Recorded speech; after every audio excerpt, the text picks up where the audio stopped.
are recording, gentlemen.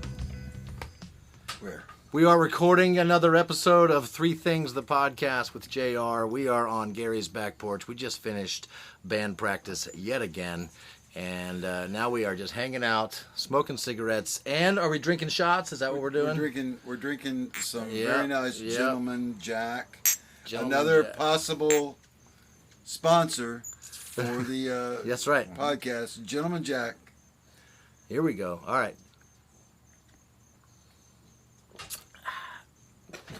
Ooh.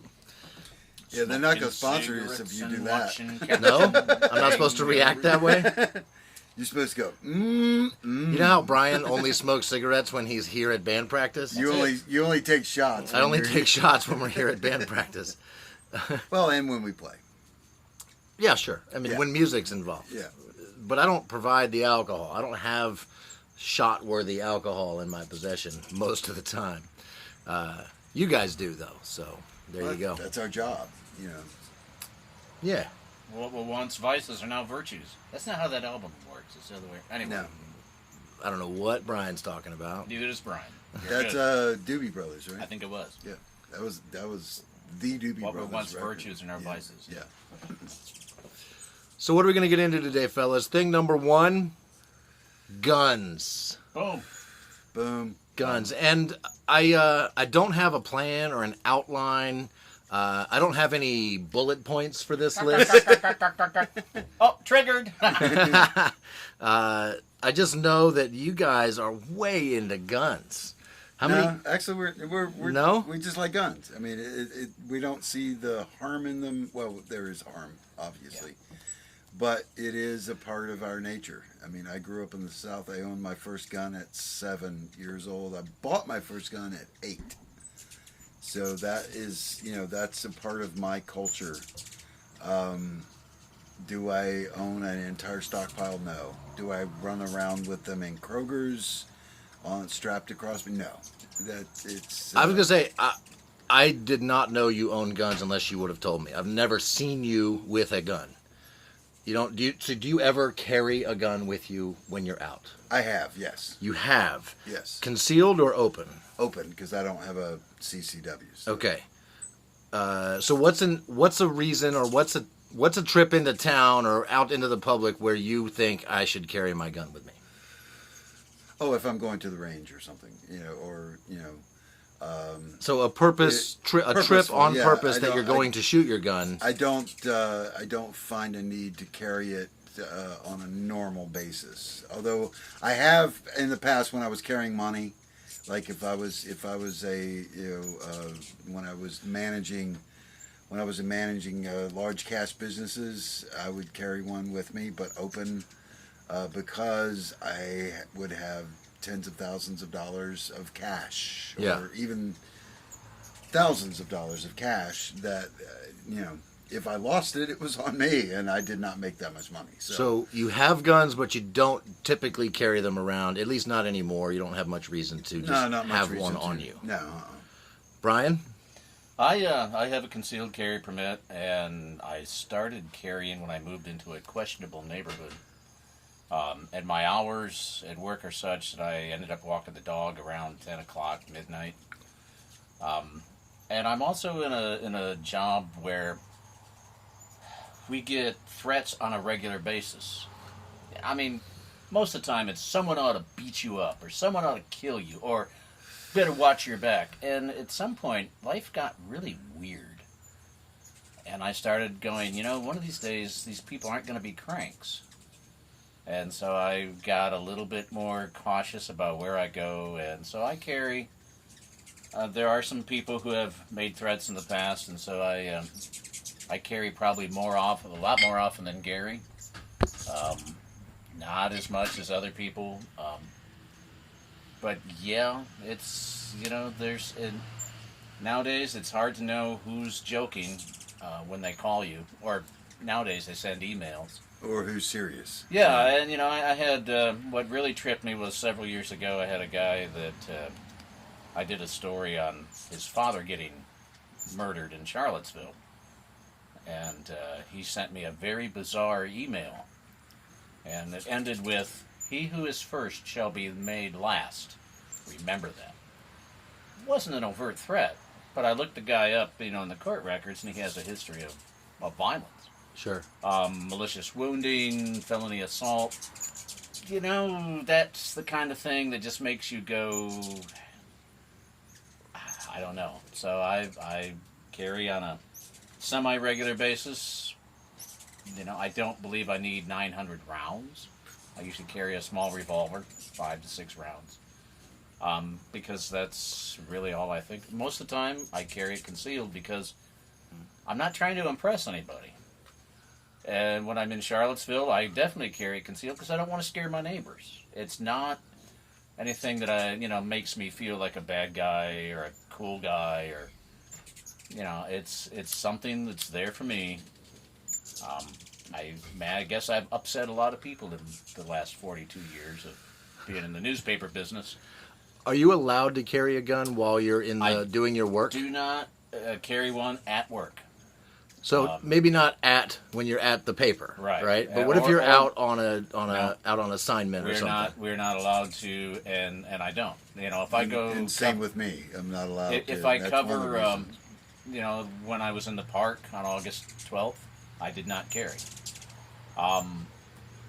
You're in a situation there where that's probably the last thing you want. You got to kind of use your mind and your brains. And I've been in. I'm old, so I've been in some situations in the past and figured out how I would keep an exit strategy when you have Nazis on one side and other people with clubs and helmets on the other. That kind of thing. Or, when I was covering the marches, there's no reason to carry. You just, keep your brains open. The thing that gets me is just when you least expect it, those are the people who are going to come. It's for that. It's just for those times when you least expect it and you're maybe the most vulnerable. And when you're walking your dog at 10:30 at night in a questionable neighborhood. Yeah, pretty much. And after a while, you discover that you become more polite. You're more forgiving of people. You don't try to get into an argument. One night I was carried in my neighborhood, walking the dog, and there was a huge fight that started out. You could hear the whack, So I took another street because you don't want to get in the middle of that if you're having a weapon. So if you're not having a weapon, you don't want to. You don't want to get in the middle of that. And it's not the kind of thing. You don't think I'm going to go save the day with my gun? Lord, no. No. That for me, that is simply a self-protection thing. It's not. I'm not going to be a hero. I don't want to be a hero. I want to be left the hell alone. For the most part. I kind of worry about people who dream of being a hero. I worry about people. People. The thing with a pistol is and I know right now lots of people are buying them because of what's going on, and because of the total weirdness of 2020. And for them, I would say, don't buy it unless you understand that this is not a toy. This is something that can injure or kill someone. And you need to understand when you need to think about it. When would you use it? When would you not use it? Would you use it? And if you can't say that you would shoot somebody, don't buy it. Don't carry one. A lot of people have it for their home. That's fine. I understand that. My dad was a cop. So I grew up with them. Very familiar with them. Had friends who had gun stores, so I have probably more simply because I got great deals. I was like, oh, it's shiny. That's cool. They're kind of like shoes. After a while, some people like, I'm going to get the patent leathers. I'm going to get the high top Nikes. Some people are like, oh, check out this Glock, man. This is so beautiful. There's a certain beauty to them. They're like a machine. I have 2 motorcycles. I have a lot of bass guitars. I have several guns, rifles. There's that kind of thing. They're not They don't scare me. They don't. Where do you go shoot? I'm a member of the local pistol range in Charlottesville. And how often do you go shoot? I used to shoot a lot. I haven't. Weekly? Oh, I used to go probably 3 or 4 times a week. Okay. And I got pretty good at it. But I have not gone as often because work, home, Sure. things get in the way.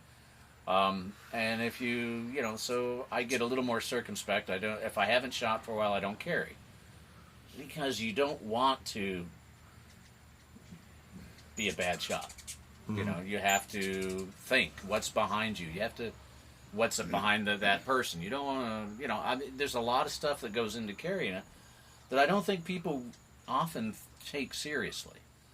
And that's, I have a lot of issues with a lot of folks who buy them, never shoot them. Ken and Karen, on the Facebook thing, who just showed up out of nowhere and started waving guns around. That's totally wrong. Incorrectly, yeah, and they were not being safe. They were not being threatened. Yeah. Folks were marching down their street. They weren't setting their house on fire. Yeah. They weren't protecting anything. No, they were making a statement. You don't make a statement with a gun. No, and it's that's something it's not a toy. It's not something to be taken lightly, and you just simply don't carry it unless you feel comfortable that you know when and when not to use it. And I think people who buy them need to research the laws. What does the law, and every state's different, what does the law say? When can you use it? When can you not? And really take serious stock of themselves. The other thing is, hey buddy, if you have children in the house, just lock them up. Sure. Lock the children up. Lock the children up. Yeah. Lock Do the not let children them up. out. No. Keep them in the basement. That way you can shoot your guns. Throw them some raw meat. Let the some vegetables, raw meat. Just feed them down. Keep them locked in the basement. They'll be protected from COVID and all the other stuff that's out there. If you and Uncle Brian. And Uncle Brian, because he's weird. Gary, how often do you get to shoot? Not enough. Can you shoot here? I mean, you've got some land. No. There's some woods. No, it's too close. I mean, there are people Is that it shoot legally? all around. Yeah, legally, I probably could, but I'm not. Okay. It's not a. I don't feel comfortable shooting anywhere there's people. Because it is a very serious thing. First, like I said, I owned a gun at 7 years old.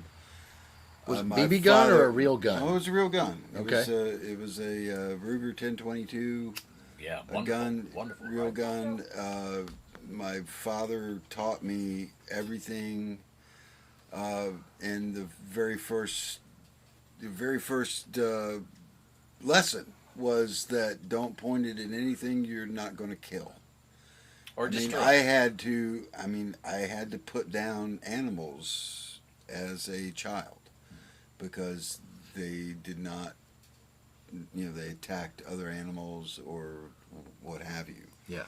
And that was a lesson to me that you treat your animals properly, but if they are violent, then you have to deal with that. And that was a very serious message and a very serious thing for a 7-year-old kid. That lives, obviously, I'm 60 freaking years old. It has lived with me for 53 years that I had to put my dog down because it killed all of our chickens. You don't lose that. You take a life. That a gun is meant to kill. Period. Gun's not meant to disarm somebody. It's not meant to. You don't do threaten harm. somebody. You don't with, threaten anything with it. If you have it, if it's in your sights, you're going to kill it. Period. And that was what I was taught from day one.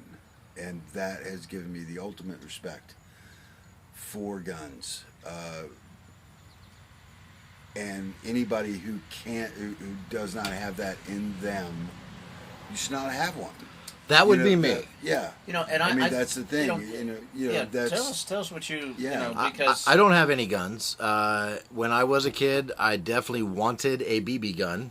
you can shoot your eye out with that. I was told you're going to shoot your eye out with that. and that's true. That's very true. It's very possible. Actually, I know somebody who did. But I really, really wanted one. I had it picked out of the best products catalog. I'd showed my parents which one I wanted. Yeah, I remember best. They did a really nice job of convincing me that they were definitely not going to buy me a BB gun. And then, very Christmas story-like, it showed up Christmas morning, and Dad was excited, Mom less excited. Was it a Red Ryder? It was not a Red Ryder. Oh man, Daisy. It was Daisy, yes. Oh, yeah. And we had when I was growing up, we lived in Northern Virginia, but we had a piece of land down here in Central Virginia in Greene County.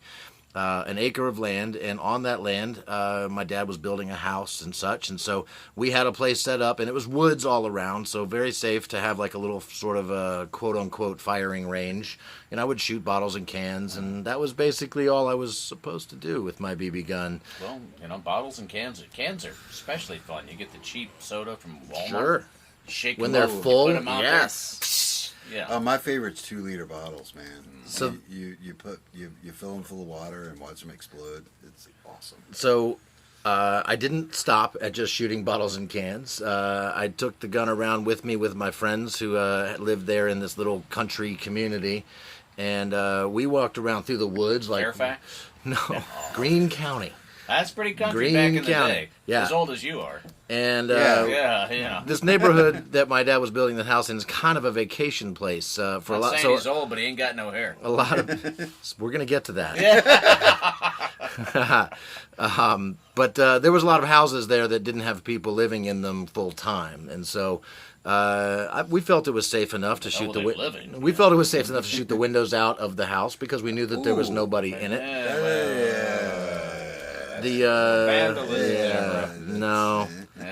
Irresponsible. I did have to pay for that window that I shot out. It was my idea. Friends didn't. I didn't get talked into it. Then. It was kind of my idea. And so then I didn't have that gun for a while, and then they gave it back to me, and I had some older teenage friends, and we did some stupid stuff with it. And this is how I know I should not own a gun at all. And I think the problem for me, the disconnect for me, is one, I don't really care that much. I don't have a desire to own a gun, so that's good. And two, I think if I did, I'd be really frustrated by not being able to use it all the time. Right? I think I would want to shoot things. I have zero desire to kill any living thing.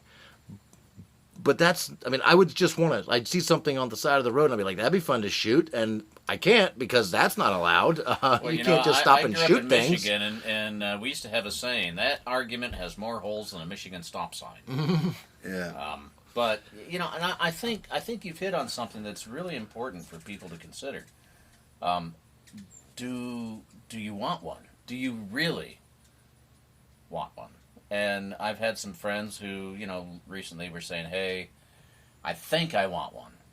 I think I should get one. I should get one. Yeah, that's the worst. And, I think I should get one. I've talked with them, and I said, I'll tell you what, I will be, this was before the sale thing went through. It's like, if you really, really think you want one, I will gladly sell you one of mine. However, I want you to sit around and think about it for a month. What would you do if that was in your top drawer? Yeah. And every single one, there's been about 4 or 5, and they've all said, I really don't want it. And I think that shows intelligence. This is not something, it's not a toy. It doesn't make you a big person. It's something that you have to think about. If you're going to carry it, you have a lot of responsibility. Yeah. And I have shotguns. I've got friends that own guns and have land where they can go in out back and shoot them. I've shot shotguns. They've done like the throwing the claymores out or whatever they are. Clays? Clay Claymores. Clay pigeons? Claymore's a big difference. I don't Front know. toward enemy. I'm I just don't saying. know. I don't know anything. Yeah, you don't want to be You shooting don't want to at be shooting claymores. claymores. No. Big no. Clay pigeons. Big Clay no. pigeons. Clay pigeons. Yeah. I've shot those. We've shot handguns at stuff. That was a lot of fun. I get it. It is fun. And I don't want the feeling of being frustrated that I have a gun that I can't use most of the time. And it wasn't fun enough for me to spend any money on or to go out and seek it out. Like, sure, if a friend's shooting guns and invites me, I'll go do it. But that's kind of where it ends. I don't really have a desire to go. Gonna make any more noise on the podcast? I don't have any desire to go out and buy the stuff or shoot animals or go hunting or anything like that. I think that's wise. And I grew up in Northern Virginia, and I wouldn't say any of the neighborhoods I grew up in would be considered questionable neighborhoods. So I always felt safe. And growing up, we left our door unlocked. Like, that's how our house was. And your furniture, how's that song go? It's knowing that your door is always open and your furniture is gone. Anyway. So, and I still live that way to this day. Of course, I live out in the country, outside of Charlottesville, and there's literally no reason to. I don't even have a key to my house. If somebody locked the doors to my house, screwed. I'd be locked out. You'd be living with Gary in the basement. No, I was locked out last night. So yeah, I keep a key hidden. So, I think if I didn't feel safe where I live, that might change the equation a little bit. But I think I would be more likely to move than buy a gun. So it's interesting. I was outside of the courthouse one day during the trial for James Fields. For folks who don't know who James Fields is, you are living under a rock. He's the gentleman who, well, I use that term loosely, he's the Nazi that ran his car into a lot of people on August 12th, killed Heather Heyer and injured 30-something. Some very bad injuries. Gentleman's the wrong word. Yeah, gentleman is the wrong word, but I was being asshole. polite. Asshole. Yeah. Let's go with that. Douchebag. Fuckface. Yeah. Yeah, and I don't know that. where I was. So I was talking. There was a big protest out in front of it, and I was talking to some of the more vocal, far left folks, who, when I was talking to them, they all said, I have a concealed carry permit because, I am afraid of Nazis. I'm afraid of white supremacists, and my name is out there, and which I understand. And they were all carrying concealed. They were not trying to show it off. They were not making a political statement, but they said, and when they had the big Second Amendment thing down at the Capitol back in February. February, yeah. It was an interesting group of people because you had Black Lives Matter folks and you had militia folks all together for the same thing. Because they believe that the government might come after them, or other people in movements will come after them. Both sides seem to feel that way, and I think if you're responsible, and responsible is a word that has no real meaning anymore, but that's the kind of thing that you can do to protect yourself, but you got to be smart about it. There are folks that it's, the laws in Virginia are clear that you cannot start an argument and then finish it with a pistol. That's manslaughter, and you should be prosecuted. Yes. If you are not allowed to carry a weapon, like felons, you should be prosecuted. I have no problem with that. What about in today's world, 2020? Do people, Dear Lord, 2020. Do people need guns to protect themselves from the government's oppression? From the whole Second Amendment right to bear arms is kind of based on the ability, or you're maintaining your ability to protect yourselves against a tyranny, right? That's looking more and more every day, and to that point, and your point of the far left and far right getting together on that one topic. They don't agree on anything else. Yeah, but Mr. Bundy from out in Oregon. I can't remember his first name. All I can think of is Theodore, and that's not the right No, that's guy. not He's the right gone guy. now. No, We got rid of him. Emil Bundy Yeah. came out in support of Black Lives Matter because of the federal intervention in Portland. And he's one of those And- militia And guys? he is hard Well, right. I'm not sure militia. I don't know as though he's militia. His family. That was a family community. Militias are strange critters to pin down, but I think people generally refer. I know the government referred to that group as a militia. Okay. I don't think they trained. I don't Now, think militia you know, typically trains. This is a family thing, but he is hard libertarian right, and he came out in support of the Black Lives Matter movement in Portland, not necessarily anywhere else, but in Portland because of the federal pushback. Yeah, you suddenly create a force that. Right. Does this have something to do with the guys jumping out of vans and taking Yeah. people? Yes. That aren't- Because that's what he's been preaching for 20 some years. It's like, look, guys, if we don't do something about this at some point, people are going to come up in the black helicopters or the black vans, and they're just going to start snatching people off the street. And the weird part is that nobody but this guy came out and goes, "No, this is what we've been talking about, folks. This is not a dream anymore. This is not George Orwell anymore. This shit is happening now." And it's and I tell people this all the time. Whoever's in power now sets the stage for the next group in power.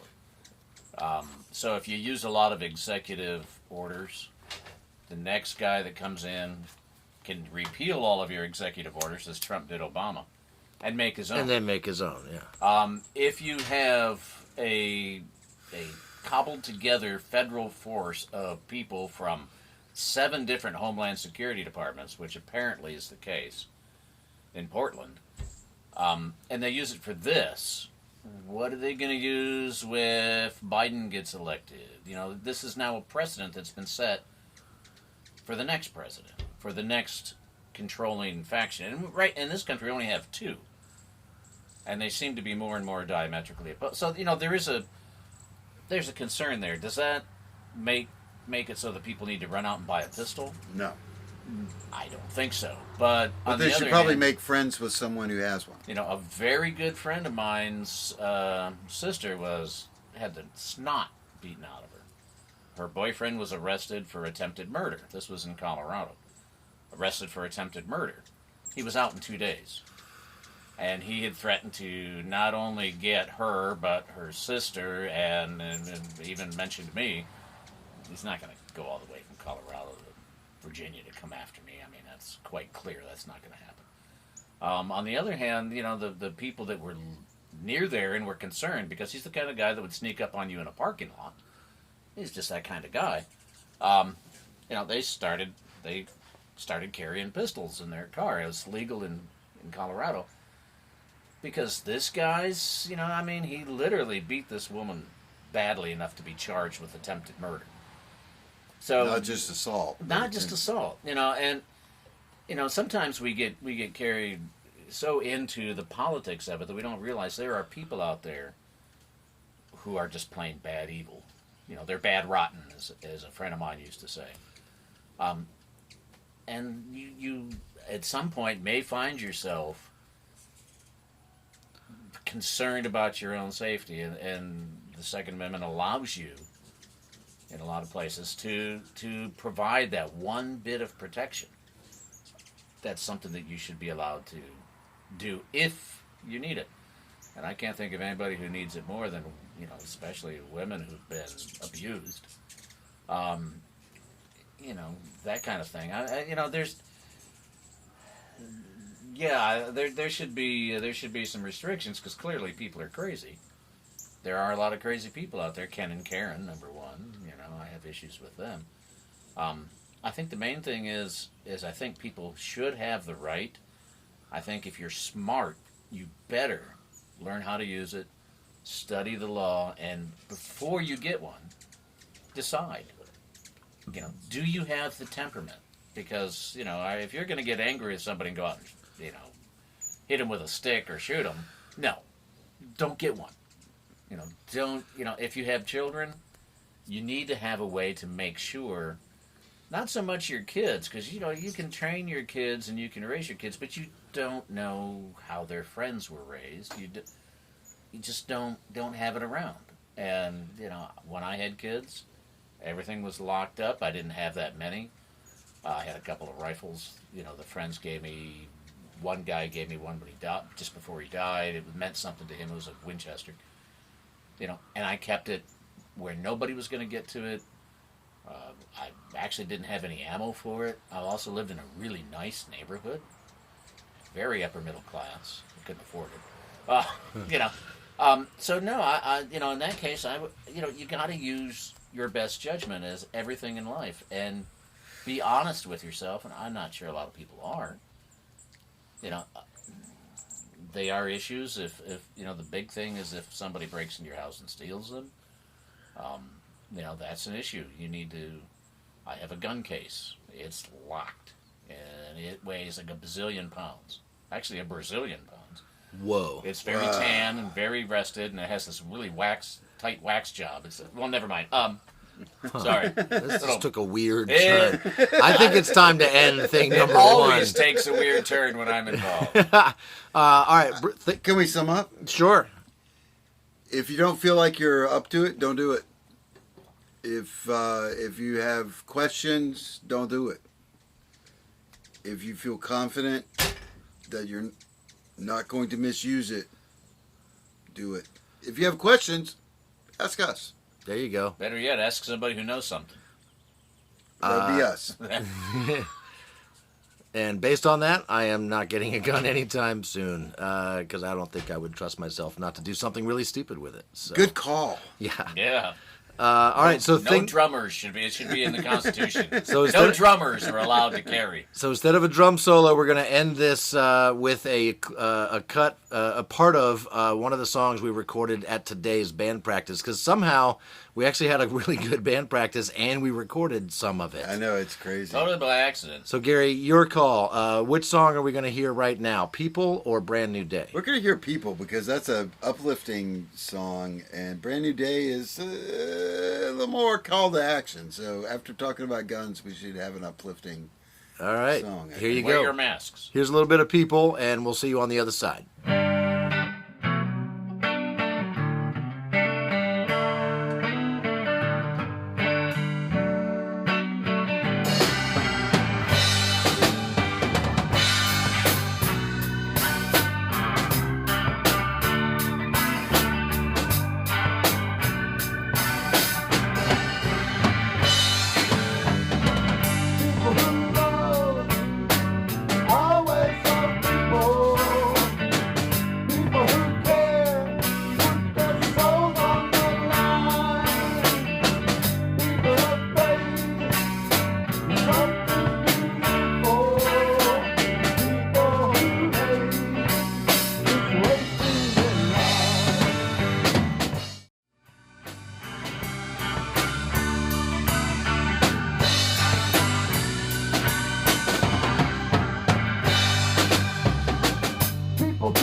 And we're back. Thank you so much for sticking with us. Thing number 2, it's got to have something to do with music. We just finished band practice, and Brian revealed something surprising. I sold a bass. He sold a bass. Normally, he tells us about the basses that he's purchased. How many basses do you currently own? Not enough. 12? Is that right? Is that a real number you threw out earlier? That's a pretty accurate number. I have pretty close to 12. So a dozen basses. Yeah, pretty much. And They're all different. They're all different. They're all different. You had some purpose built for you. Yes. And you bought some that were not purpose built for you. Right. They just were way cool. You've just been collecting basses. I'm not really a collector. If you collect something you think that has some value in the future, I'm a accumulator. Accumulating basses. Hoarder. Yeah, well, hoarder. If you've seen my basement, you would go, hoarder. But you sold one. You actually sold one. took one of the basses that you have owned Yep. for how long? 1987. I bought it brand new. Brand new bass from 1987, and you sold it for how much? $600. And how much did you pay for it in 1987? $500. So you made $100, and Well, you got yeah, to have yeah. a bass for. It was a 30 wash. I can't do math. I don't know. A That's lot of years. A lot of years. Yeah. I'm not good at math or anything, but that Neither sounds am like I. at least 5 or 6 years. It's a 7 or 8. Counts to 4 very well. 1, 2, 3. So why'd you sell it? Well, I didn't really intend to. It was a nobody cares except for me. It was a Japanese-made jazz bass special. It had a particular pickup style, and it was an absolutely beautiful Fender. And a friend of mine is a heavy metal artist, and he had a bass player. I can't play heavy metal. It's very demanding. You have to. That's a lot of beats per minute, right It's there. a lot of beats. It's very technical, and I'm much more of a feel guy. And this guy, so I tried playing with him a couple times, and I did okay. It wasn't my thing, and we clearly recognized that. And so this gentleman came in, and he played with an old bass, and it sounded good. So he borrowed one for a recording. He borrowed this Fender, and he loved it, and rightfully so. It's a wonderful bass. And he said, I want to buy this bass from you. And I didn't really want to sell it. I've had it. So it was my first real, honest to God, you can play this in any gig anywhere bass. And I said, well, they're running about $600. And he said, well, that's more than I want to pay. And I said, well, that's, in this case, I really didn't want to sell it. So, Yeah. And in the end, he said, well, all right, I want this bad enough. I'll pay you that money. For a 30-year-old bass, that's not bad. For something that's not a vintage Gibson or vintage Fender. Right. So I stuck the money aside. And so you were one less bass now. I was one less bass, but, Uh-huh. but along came COVID. And a gentleman who had built the basses for me that have my mom's name and my dad's name on them. Michelle, which we use. My girlfriend. Your It sounds big creepy to be bass. 62 years old and say girlfriend, but that's okay. One that was named after her. She got me back into music. She's a horse person and said, well, that costs a lot less than my saddle, which to me was like, go ahead and buy it. Anyway. Get two. This gentleman, he lives in Iowa. His name is Andrew Drake, and he's an amazing luthier, which means I make guitars.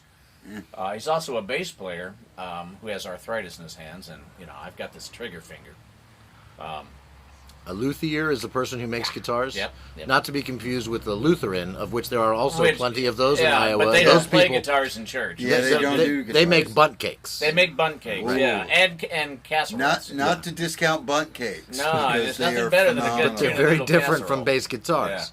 Yeah, Well- but at times you could argue which one is better. Yeah, it's true. You can't eat a bass guitar.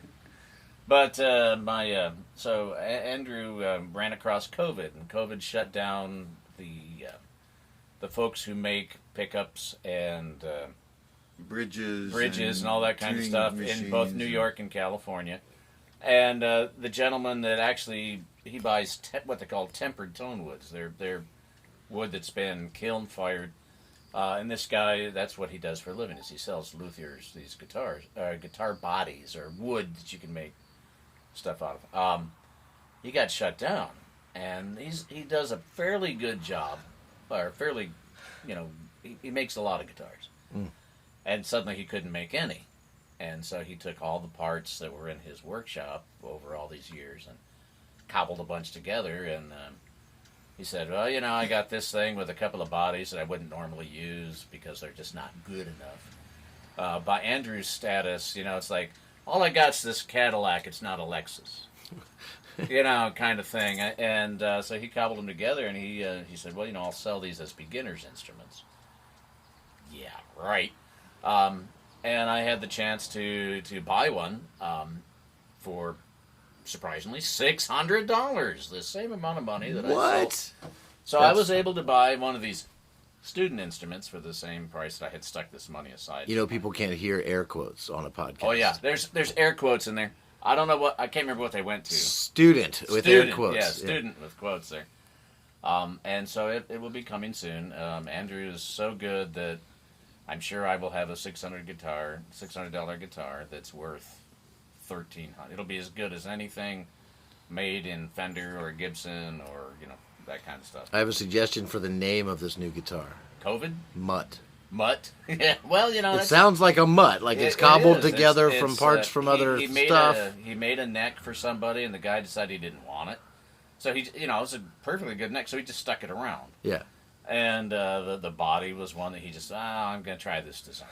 And, it was a nice design, and so he just stuck it over there. It had a wormhole in it, too, so he's like, I can't sell that. For $600, I'll throw in the worm, I'll buy it, Your guitar, your new bass has a wormhole? It has a wormhole, but he See, I think that's cool as shit right there. Technically, it's called an occlusion. I have no idea what that means. Okay. It means it's occluded. A flaw. Yeah. So, They used that to reminds call us me. flaws. That reminds me of a story to tie together thing 1 and thing 2. Oh dear. This can't be good. In Greene County, we had my dad had a friend who helped my dad build the house that he built on our property there in Greene County, named Gary Johnson. And the name's familiar. Gary had one eye and one glass eye. And he was as Greene County as they get. He was quite the good old boy, and but he was also, he was just super smart. Could build anything, could work on anything. He could do mechanical stuff on cars. He could work with wood. Like, he was just highly skilled, super smart. Also had some guns and liked to drink. And that's usually a bad combination. So although, he sounds like a standard issue Gary. He built a cabinet for clothing, like a armoire. Yeah, something like it. That's the right word. I don't know if Gary Johnson would have said armoire, but I said an armed war. An armoire. But he had it in his head late one night that he wanted some wormhole-looking things in it to give it sort of an authentic, real wood sort of feel, right? I mean, it was real wood, but he wanted wormholes. And so he thought, if I shoot this with a shotgun from far away, those individual little BBs in the birdshot or whatever are going to make little wormholes. He'd been drinking, hadn't he? He blew up his armoire. It was a beautiful thing that he just blew it away with his shotgun. It was a thought. You got to get further than 10 feet away. It was a thought. He was drinking at the time, and as Garys are tend to do. All right, good thing too, Brian. Down one bass, back up to one more bass. You coming in the mail soon, right? You're gonna. Yep, he's finishing it up now, and.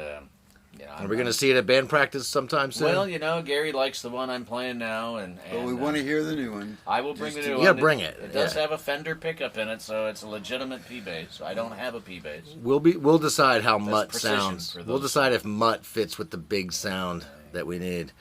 Cool. All right. Thing 2, Brian's new bass, and thing number 3. I have one idea what we could talk about, and that is names of things we own. As well as names of hurricanes. I've got a couple thoughts here. Let's just talk about names. First off, I just got a new car, and it took me a couple weeks, but I came up with a name for my new car. What is your new car's name? Do you guys name your vehicles? Yes. Is that a thing? Yes. Well, give me an example of a name. My beat-up old Toyota Corolla. Yeah. And Yoda. Toyota. Got it's also known as the Rockarola, but the Rock and Rolla Yoda. The Rockarola. Okay. Yeah, the Yoda Rockarola. Excuse me, Gary. Do you name your vehicles? Just my work car. Your work car, which is a neon green Ford. What is that? Ford. Fiesta. Fiesta. Woo! You drive this car all over Virginia selling solar. 400 to 500 miles a day. Hey, let's plug them. Maybe they'll sponsor the podcast, right? We'll give them the first ones free. What's it called? Power Home Solar. So if you're interested in putting solar in your house, Gary's your guy. But you drive, what, 400 or 500 miles a day in this car? And you've named it. What's the name? Green. That's the color of the car. What's the name? The Green. The Green. The Green Machine. Capital Green G. Machine. The Yeah, Green Machine. Just like BiG.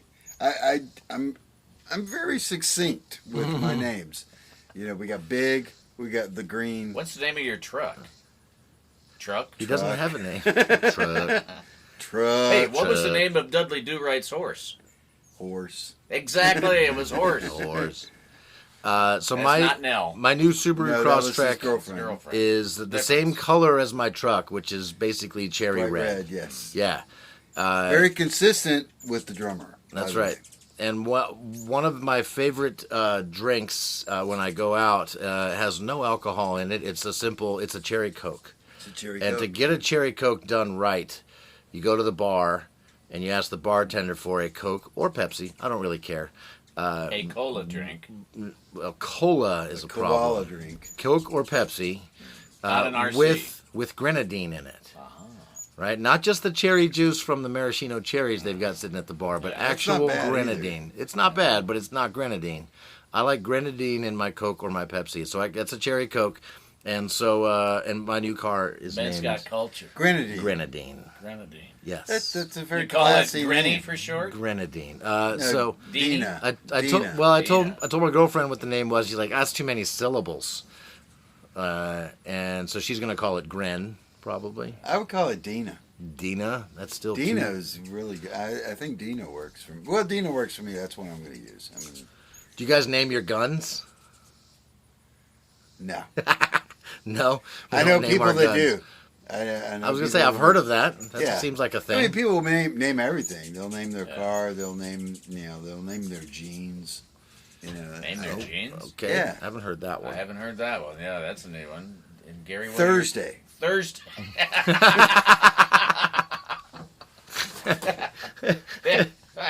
My jeans are Okay. named Dirty. Dirty, yeah.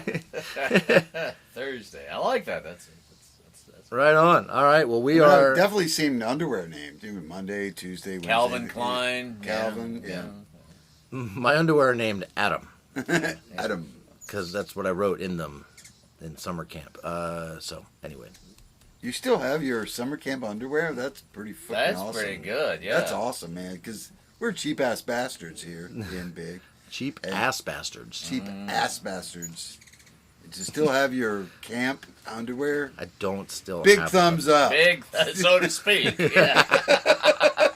That's going to leave a mark. Yeah, it's gonna be on my I think Not we're that gonna. there's anything wrong with that. He wants to get off this podcast. I now. bet he does, yeah. He wants to get off at number 3 because think- he's turning number 2 I on think it. it's time to end this podcast for sure. So thing number 3, the end of the podcast. We're done. We've named our cars. We've named our guns and our underwear. And all my bases have names. And Yeah, all of his bases have names. That's Mine right. don't. Mutt None is of on my the way. bases have names. Don't buy guns if you don't know how to use them and why you want them. I think Name your base. Name your base. Mutt is on the way. What's on the way? And I'm gonna go get in grenadine and go home. There so, you go. Dina. And grenadine. Dina. I want to call it. Her name is Grenadine. I want to call it Mary. Of course you do. Dina. Mary. Grenadine. Dina. Mary. Her name is Grenadine. All right, Dina. Barbara. And on Let's go that note, Barbara. You can call it's it Barbara. time to go. 3 Things with JR. Thank you so much for listening. We're going to leave you with the other song we recorded at today's band practice. It is time for a... Wake up call. Brand new day. Brand new day. There you Boy, hitting the segues, you're going to have to work on this. See ya. Oh, but that's the. That is. Oh, jeez. That's the biggest part of the freaking You song. guys totally Yeah. fucked this up. yeah. That's what we were here for. That's why you All right, That's why we brand- do this. Brand new You day. can't screw this up this bad on your own. Maybe we shouldn't record one every time we do band Maybe not. practice. It's time for brand new day. I'll see you next week. Bye. You had to have the last word. Always. Just like when we play songs. All right, you have can't, the last you can't word. cut it at Have the very last end. word. All right, He's got to let that 1, 2, 3. brand 4. new day. We'll see you later. Bye bye.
Vida, vida.